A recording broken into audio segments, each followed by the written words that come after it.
Gênesis capítulo 1, versículo 26.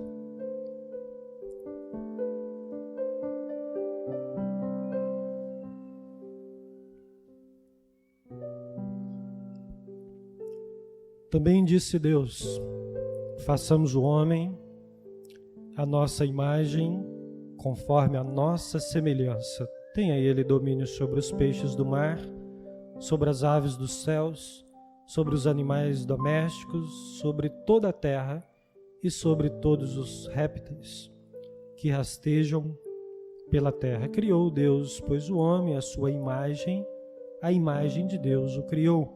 Homem e mulher os criou. Qual é o propósito da sua vida? Você já tem um propósito de vida bem definido? Você já conheceu o propósito de vida e da vida a partir da palavra de Deus? Para onde você está caminhando? De onde você veio? Onde você está? A que momento você está vivendo agora? Quais são as circunstâncias da sua vida? Qual é o propósito? Quando a gente vem num lugar como esse, qual é o propósito da nossa vida? A gente sai de casa com esse propósito bem definido no nosso coração? A gente entendeu o chamado de Deus? A gente entendeu o perdão dos nossos pecados? A gente entendeu o que foi realizado na cruz do Calvário em nosso favor? A favor das nossas vidas? Qual é o propósito da sua vida? Para onde você tem caminhado? Porque em tudo que Deus faz há um propósito. Deus resgatou você. Amém? Deus te lavou com sangue, te purificou, te perdoou e tem um propósito nisso. E você precisa saber qual é esse propósito bem definido para que você caminhe nele. E com certeza não é o propósito de apenas se casar. Não é o propósito apenas de ter uma profissão natural da vida.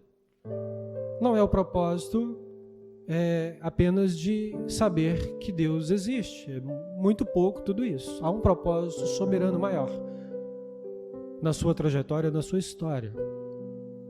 E você precisa saber se você está caminhando dentro do propósito de Deus. Como em tudo que Deus faz tem um propósito, Gênesis tem um propósito. Um dos propósitos de Gênesis é revelar a nós a verdade sobre a criação do universo e da vida. E a gente vai ler Gênesis e a gente se encanta porque é simples. Qualquer pessoa que lê Gênesis consegue entender como foi formada todas as coisas pela simplicidade da palavra de Deus. Então, o propósito de Gênesis, e não só de Gênesis, mas de toda a palavra de Deus, é que as pessoas cheguem ao conhecimento da verdade. Esse é o propósito da palavra do Senhor. Por isso, Gênesis faz menção à criação. Em vários aspectos ele vai citando, ele vai falando da terra, fala das plantas, dos animais que Deus criou, fala do homem a qual Deus criou. Deus deixa um relato fidedigno da sua palavra, suficiente para que você saiba do propósito da sua vida e para que você saiba da origem de todas as coisas, principalmente da sua origem. De onde você saiu e para onde você vai voltar. E principalmente o que você faz entre o seu nascimento e a sua partida. Como você vive entre o seu nascimento e a sua partida. Então, descobrir o propósito da vida é isso. E quando a gente vai lendo Gênesis, vai oferecer para nós verdades sobre a nossa vida. Mas tem duas coisas que você deve levar em consideração, pelo menos, para que você entenda melhor Gênesis, a criação do universo, o surgimento da vida, através do decreto da palavra de Deus. Haja luz e houve luz. Essa é a palavra de Deus em forma de decreto. Quando Deus fala, as coisas acontecem. Então, duas coisas você deve levar em consideração na narrativa de Gênesis. A primeira é que ele não é cheio de detalhes. A Gênesis não é cheio de detalhes. Por quê? Para que você não se perca nos detalhes. Para que você se concentre naquilo que é principal. E a segunda coisa, quando você lê Gênesis, é que Gênesis não é totalmente generalizado. E por que não é totalmente generalizado? Para que você não fique confuso. para que você não duvide de que é criação de Deus, é o relato e a palavra do Senhor para a sua vida. Então, tudo que Gênesis relata está relacionado ao ser de Deus, à origem de todas as coisas, de como Deus criou todas as coisas. Então, ele vai citando os dias, e em cada dia foi criado tal coisa. Não é tão detalhado, mas também não é tão abrupto, para que você não se perca na fé e não se perca lendo a palavra do Senhor e creia que aquele que criou todas as coisas, aquele que vive para todo sempre, ele está também neste lugar. Quando lemos Gênesis capítulo 1, nós temos muita semelhança entre nós, encontramos semelhanças entre nós e Deus. Algumas semelhanças entre nós e Deus. Quando a gente continua lendo, a gente vai ver as diferenças entre nós e Deus. Quando a gente chega na queda do homem, quando a gente chega nas características que o homem traz, que o homem tem, a gente vê algumas diferenças. Porque nós estamos falando de um Deus santo e de homens pecadores. Mas nós falamos de um Deus que é santo e é perfeito na sua criação. E há várias teorias a respeito da criação. Há várias teorias a respeito de muitos outros assuntos.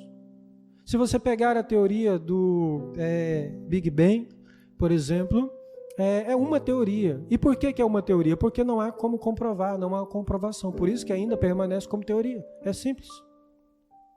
Mas quando você olha e a Bíblia relata a criação da Terra, bom, a Terra é algo que é irrefutável.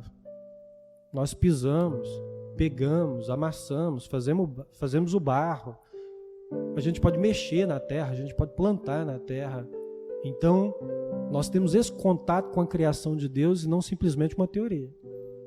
Nós temos algo concreto que a palavra de Deus relata e é algo que nós estamos colocando os nossos pés em cima. É algo que nós podemos apalpar, é algo que nós estamos vendo.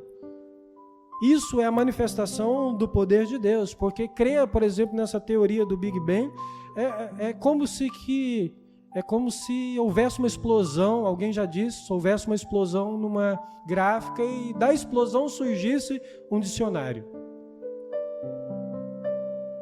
Isso é impossível de acontecer. Mas a gente vê a identidade, o DNA de Deus em toda a sua criação. Na criação do homem, quando ele diz aqui no versículo de número 26, né? Façamos o homem, no plural.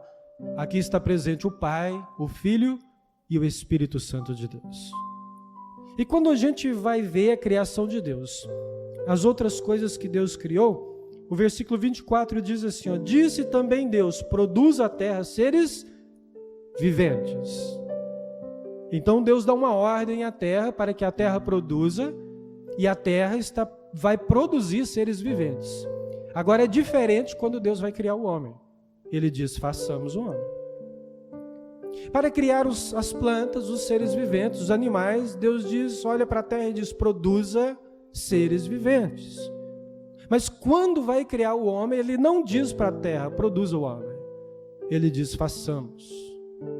Está à mão de Deus, do Pai, do Filho e do Espírito Santo de Deus. É uma obra peculiar, é uma obra particular de Deus, é uma obra feita de uma forma diferente, que é você, que somos nós. A coroa da criação de Deus, que somos nós. Nós somos a coroa da criação do Senhor. E essa presença de Deus, essa presença de Jesus, nos encanta em Gênesis, porque Jesus está aqui de Gênesis a Apocalipse. Está a presença do Filho. E nos impressiona, porque João, capítulo 1, versículo também 1, diz, no princípio era o Verbo, e o Verbo estava com Deus, e o Verbo era Deus, ele estava no princípio com Deus, todas as coisas foram feitas por intermédio dele. Então aquele que te criou, que está neste lugar, e que quer ministrar sobre o seu coração, diz, eu estou presente em toda a história, mas também estou presente na sua história. Eu estou presente na sua formação e eu quero estar presente no decorrer de toda a sua vida até a eternidade. Eu estou presente naquilo que é tão pessoal, que é tão seu, que só você e Deus sabe, como eu estou presente naquilo que é visível. Estou presente no invisível que pertence a você, o seu interior, os seus pensamentos, aquilo que faz parte da sua trajetória. E eu quero estar presente nisso, mas estou presente também no visível, porque quando nós olhamos a criação de Deus e olhamos para o homem, nós olhamos para cada homem e podemos dizer: Deus existe. Deus é real. No mundo antigo, quando um rei queria demarcar uma área, ou dizer que estava sob o domínio dele, ele colocava uma estátua da sua imagem naquele campo, naquela área. Seja num país, num estado, ele espalhava as estátuas dizendo: está sob o governo deste rei. Isso no mundo antigo, com os imperadores e etc e tal. Com Deus, nós olhamos para o homem, 7 bilhões de pessoas, cerca de 7 bilhões de pessoas no mundo, e podemos dizer: Deus existe e governa sobre os homens. Os reis demarcavam com as estátuas, Deus demarcou com seres vivos. Cada pessoa que você olha e você olha como imagem e semelhança de Deus. Para cada ser humano que você olha, você pode entender: aí vai uma partícula de Deus. Aí está o Senhor. Enquanto os reis colocavam algo estático, fixo, uma estátua, Deus fez seres viventes que vivem em movimento. E é por isso que a vida não para, é por isso que a vida não pode parar. Se pararmos, adoecemos. E é por isso que Deus te quer em movimento. Porque o Espírito Santo de Deus que pairava sobre as águas também vivia e vive em movimento, pairando sobre ou se movimentando sobre as águas. O Espírito que Deus colocou em você é um Espírito que vive em... O que Deus te deu é uma capacidade de viver em movimento, para que a vida não seja estática, principalmente a vida espiritual, principalmente a vida com Deus, porque onde você vai uma partícula de Deus. Onde você vai, você manifesta a criação, você manifesta o Criador. Onde você vai como glória de Deus. Onde você vai representando esse ser glorioso e poderoso. E o versículo 26 de Gênesis diz que façamos o homem à nossa imagem, conforme a nossa semelhança. E quando a gente lê, a gente pega lá os termos em hebraico, imagem e semelhança não é sinônimo. Não é a mesma palavra, não são sinônimos, são palavras diferentes. Quando fala da imagem, nos traz a seguinte ideia: a imagem é no sentido de projetar, é a projeção de uma sombra. É como se você estivesse ao sol e com a luz do sol, você olha do outro lado, está projetada aqui a sua sombra. Como está projetada a minha sombra aqui atrás devido à luz. Então, a ideia de imagem é quando é essa projeção dessa sombra. E essa sombra projetada, ela traz uma referência a você, mas ela não traz detalhes sobre você.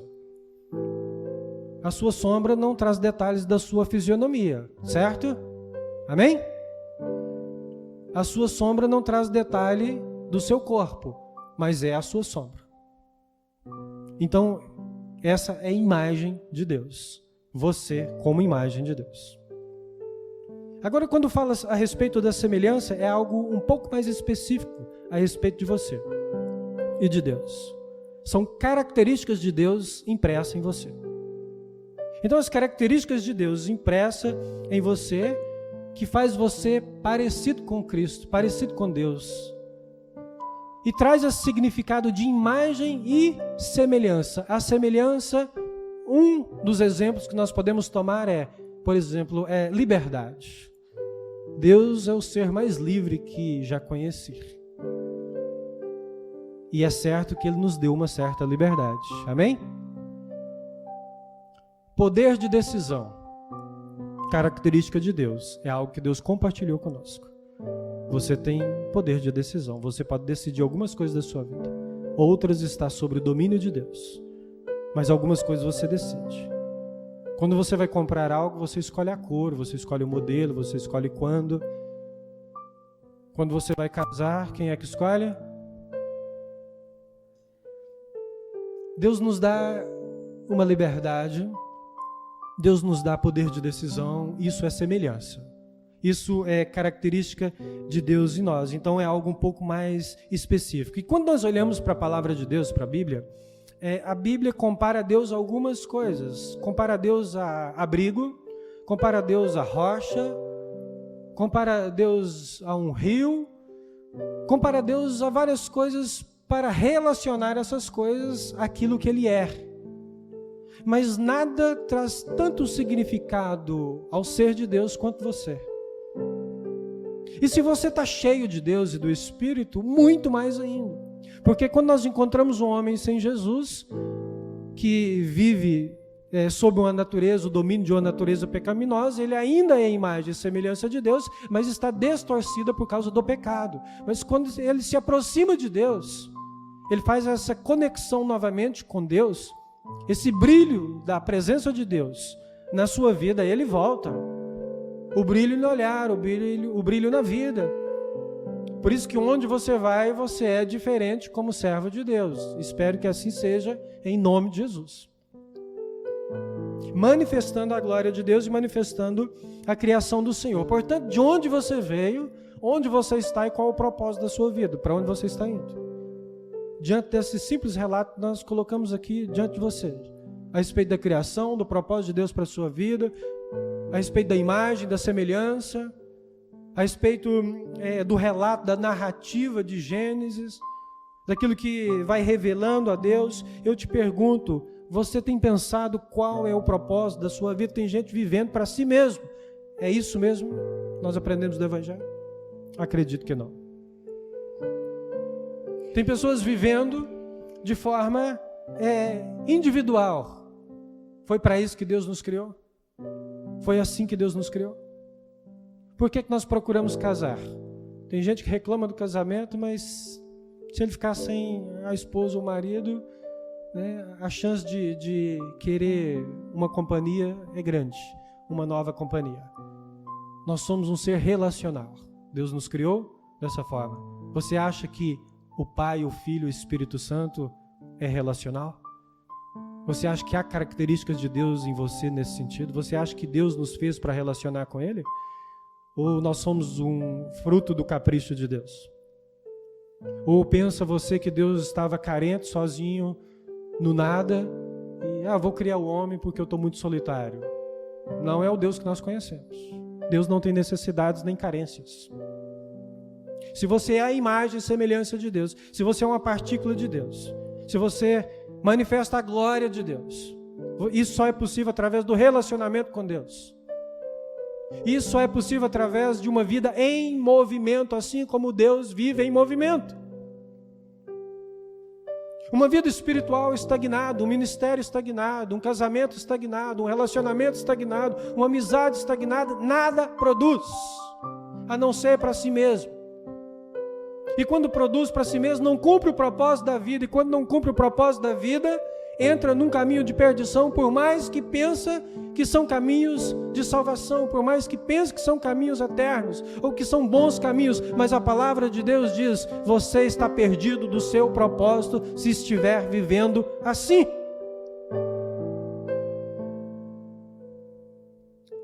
A característica divina em você está sendo apagada pela falta de relacionamento com Deus e de relacionamento com as pessoas. Então, é impressionante como que Quando você vê alguém, você pode pensar, eu estou vendo Deus. Cada vez que você vê uma pessoa, eu estou vendo Deus. Imagem e semelhança de Deus. É uma sombra de Deus. Tem algumas características, atributos de Deus. Está impresso nessas vidas que vivem em movimento por aí. Então se mova para os pés da cruz, para a presença de Deus. Deixa o Espírito Santo de Deus que se move neste lugar, mover no seu coração. Deixa o Espírito Santo de Deus que move vidas, mover a sua vida. Mover o seu ser, os seus pensamentos. Mover o seu objetivo de vida. Por que que você está aqui? Se você já concluiu tudo no plano espiritual de Deus, eu vou te dar uma notícia, você já pode partir em paz. Vá em paz. Eu tenho certeza que se você ainda permanece, ainda há um propósito, e esse propósito precisa ser seguido, você precisa colocar os teus pés no chão da promessa, da vida de fé, para resplandecer a glória de Deus. Porque se já concluiu, Deus já pode te levar hoje mesmo. Se nós ainda estamos aqui como seres, imagem e semelhança de Deus, para glorificar a Deus, para falar desse amor, e ainda respiramos, então não respiramos só por trabalho, não respiramos só por sonhos, não respiramos só por coisas terrenas, não respiramos só por coisas transitórias. Nós respiramos e devemos respirar, seguindo o propósito por algo maior, muito maior. Esse é o propósito, que ainda estamos aqui. Amém? Vida plena na presença do Senhor, imagem e semelhança de Deus. Como você vive, representa, traz esse significado? Você é a imagem de Deus, de fato? Será que eu sou realmente a semelhança de Deus? Ou eu estou perdendo essa característica com o pecado, com o distanciamento do meu coração, com a minha frieza espiritual, porque eu não me achego, porque eu não venço as barreiras, porque tudo que precisava ser feito já foi feito na cruz do Calvário? O que precisa ser feito agora é feito por você no sentido daquilo que você pode fazer, porque o que é sobrenatural é feito de fato por Deus. Mas você traz essa semelhança? As decisões que você toma são decisões que Jesus tomaria? Porque é uma característica de Deus impressa em você. Como você vive é como Jesus viveria? Esse movimento deve nos levar a esse fluxo do Espírito Santo do Senhor em nós.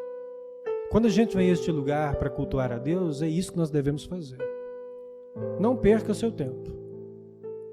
Se você vem aqui sem disposição, se você vem aqui para mexer no celular, fique em casa. Você não entendeu o propósito da vida. Você é imaturo, você é uma criança. Quando entendemos o propósito da vida, nós entramos neste lugar e nós nos entregamos a Deus de fato e de verdade. E nós entregamos com intensidade, a ponto de adorar ao Senhor com a nossa voz, de adorar ao Senhor com o nosso corpo, de adorar ao Senhor com os movimentos do nosso corpo, de adorar ao Senhor com gestos, de adorar ao Senhor com intensidade e profundidade. Quando a gente vem neste lugar, a gente sai da nossa casa com esse propósito no coração e devemos sair já com a presença de Deus para chegar aqui e transbordar do Espírito Santo. Não espere que ninguém peça a você para orar. Já ore logo. Não espere que ninguém peça a você para cantar ao Senhor, louvores ao Senhor. Já faça logo. Às vezes nós não precisamos de comandos para ser um verdadeiro adorador que entrega ao Senhor Jesus aquilo que É o tempo precioso que Ele tem nos dado, de volta em forma de adoração e reconhecimento. Eu sou a imagem e semelhança do Senhor. Então enche-me do Espírito Santo do Senhor, para que isso seja verdade em todo tempo. Em todo tempo. Qual o propósito da vida? De tudo que você faz, qual é o propósito? Você reflete esse Deus na sua casa? Por onde você anda, esse Deus é manifestado? Você é apaixonado por Jesus? Você é apaixonado pelo Espírito Santo de Deus? Ou você ainda vive uma fé de conveniência? Nós estamos diante de um Deus que cura feridas, estamos diante de um Deus que perdoa pecados, estamos diante de um Deus que transforma vidas. E eu te pergunto, você está inclinado ao propósito da vida? Você está inclinado a ser imagem? Você está inclinado a ser semelhança de Deus, de fato? Onde você anda, está andando Deus? Onde você pisa, pisou também o Senhor? Onde você entra, entrou também o Senhor? De onde você sai, também saiu o Senhor? É assim que está a nossa caminhada, a nossa vida? Tem 3 coisas que devemos pelo menos mencionar aqui nessa noite a respeito de ser a imagem e semelhança de Deus. Nós temos um aspecto moral. Moral, se não me engano, vem de maioria, mas não nesse sentido. Mas de comportamento, de manifestar a Deus. Nós confessamos um Deus santo, nossa vida deve caminhar para isso. Lavados, remidos com o sangue de Jesus, a nossa vida também deve ser uma vida dominada pelo Espírito Santo de Deus e uma vida santificada. Há um aspecto de Deus em você. Há uma característica de Deus em você. Há um Espírito de Deus em você. E há um aspecto moral, entre aspas, de Deus, porque Deus não cabe nessa categoria moral. Deus é além. Deus é superior. Isso é para que a gente entenda. Isso é um vocabulário para que a gente entenda o que quer dizer a palavra do Senhor. Então, essa expressão moral serve para nós, não serve para Deus. Mas nós estamos falando de um Deus santo, então santificado está a nossa vida diante da presença do Senhor. E onde eu vou, se manifesta a presença do Senhor. O Espírito Santo de Deus caminha comigo, vive comigo, está comigo. Ao contrário disso, a nossa vida espiritual está em declínio. Em declínio. Quando nós vemos os detalhes da criação, a gente fica encantado com o cuidado de Deus. Quando a gente vê o corpo humano, algumas informações, a gente fica encantado. Se a gente for falar de números, é bilhões. Se a gente for falar de células, de estrelas, de organismos vivos, de organismo vivo, visível e invisível, nós estamos falando de milhões, de bilhões. Está aí o DNA do Senhor. A ciência avança, mas ainda é muito pobre para desvendar a criação de Deus, quanto mais chegar ao conhecimento de Deus pela ciência. Embora Romanos capítulo 1, versículo 20 vai nos dizer que os homens basta observar a natureza, a criação do Senhor e se tornarem indesculpáveis sobre a existência de Deus, simplesmente em olhar a natureza que Deus criou, tão bela e perfeita. Então é esse Deus que nós seguimos. Um outro aspecto que nós temos é um aspecto mental, de raciocínio, de inteligência. Isso é característica de Deus em você. Isso é o que nos faz um tanto diferentes, isso é o que nos faz um tanto especial.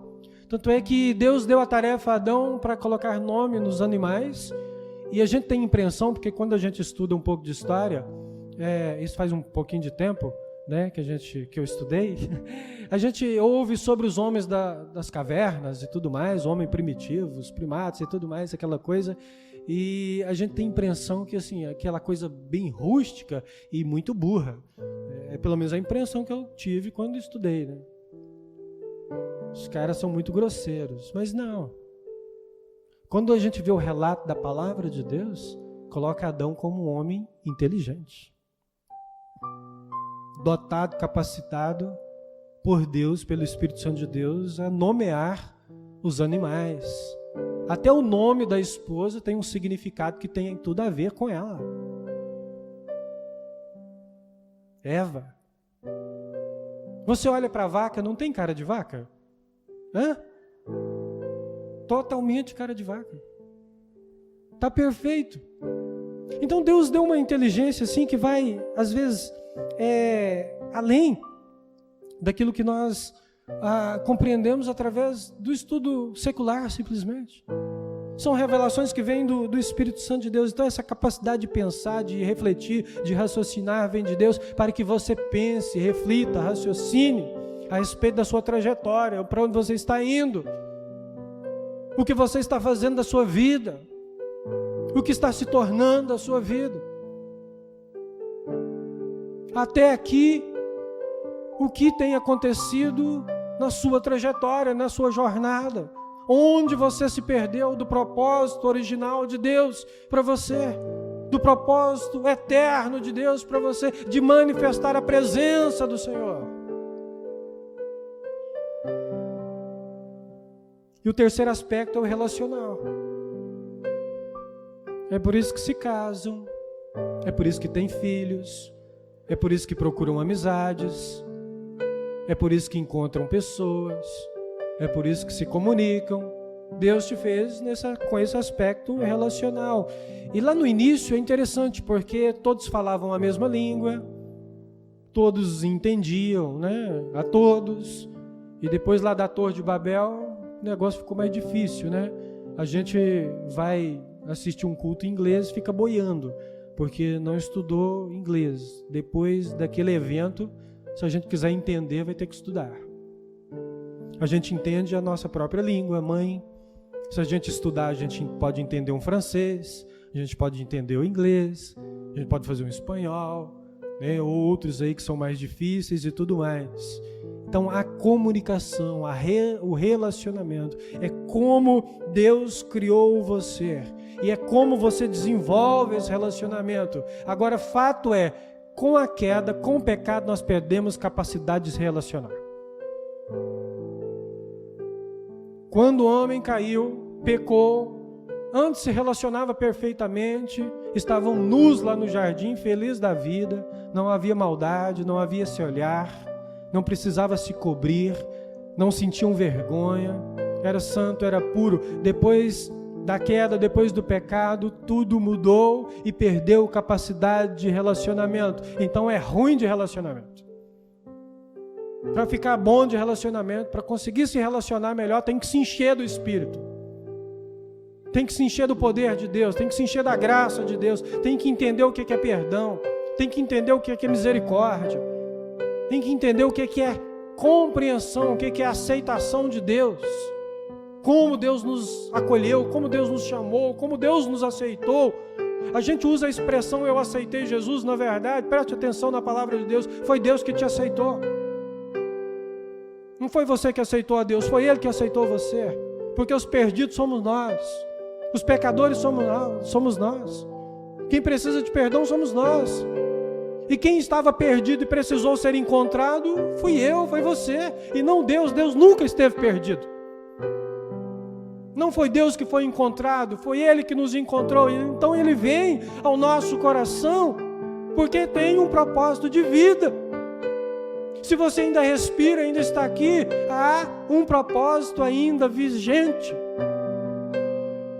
Há algo para ser vivido e realizado, e tem que ser de forma intensa. Então, fuja dessa vida mesquinha, dessa vida pequena, medíocre, dessa vida do quarto, dessa vida do indivíduo, dessa vida do individual, dessa vida que não se relaciona, dessa vida que não se comunica, que não se conecta. Dessa vida pequena, deixa de ser pequeno e cresça no poder do Espírito Santo de Deus e manifeste a glória do Senhor.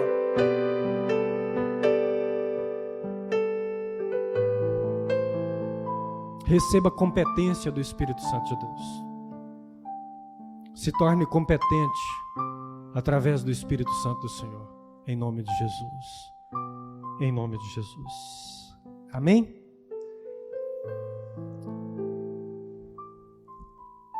Acho que é suficiente. Acho que a gente entendeu aquilo que Deus trouxe para o nosso coração nessa noite. Eu te convido a se colocar de pé. Nós vamos fazer um momento de adoração ao Senhor.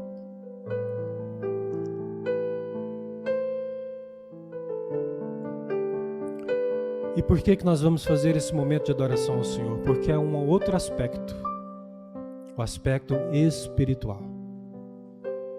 O aspecto espiritual. O Ministério de Louvor